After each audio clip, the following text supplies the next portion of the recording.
Hi friends, ఈ video నచ్చినట్లయితే like చేయండి, సబ్స్క్రైబ్ చేయండి.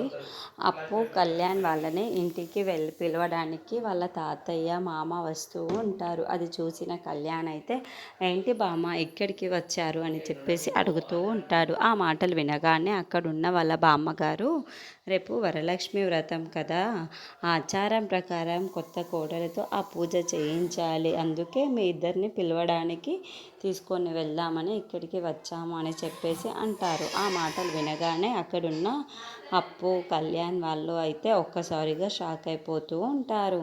ఇంతలో అక్కడున్న కళ్యాణ్ మాత్రం వదినతో అన్నయ్యతోటి ఈ పూజ చేయించండి, మేము రాము అని చెప్పేసి అంటూ ఉంటాడు. ఆ మాటలు వినగానే అక్కడున్న వాళ్ళ బామ్మగారు అయితే, అది కాదురా, మీ ఇద్దరు వస్తే చాలా బాగుంటుంది, మీ ఇద్దరితో ఆ వ్రతం జరిపించాలి అని అనుకుంటాను, మీ ఇద్దరితో ఆ వ్రతం జరిపించాలనుకుంటున్నాను, మీ ఇద్దరు ఖచ్చితంగా రావాలి అని చెప్పేసి అంటుంది. ఇంతలో అక్కడికి వెళ్ళిపోతూ ఉంటారు. ఇంతలో అక్కడున్న వరలక్ష్మి వ్రతానికి కావ్య అన్నీ రెడీ చేస్తూ పూజారి గారికి ఏం కావాలా అని చెప్పేసి అన్నీ అడిగి ఇస్తూ ఉంటుంది.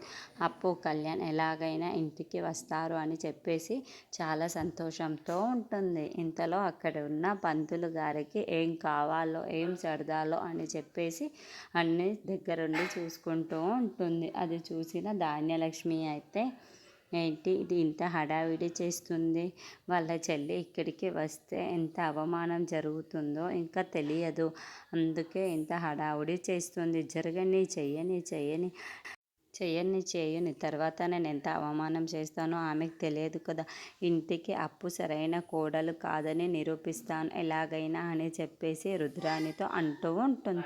ఆ మాటలు వినగానే అక్కడున్న రుద్రాణి అయితే, నువ్వేమనుకుంటావు అది చేస్తావు నాకు తెలుసు అని చెప్పేసి వాళ్ళిద్దరూ అలా మాట్లాడుకుంటూ ఉంటారు.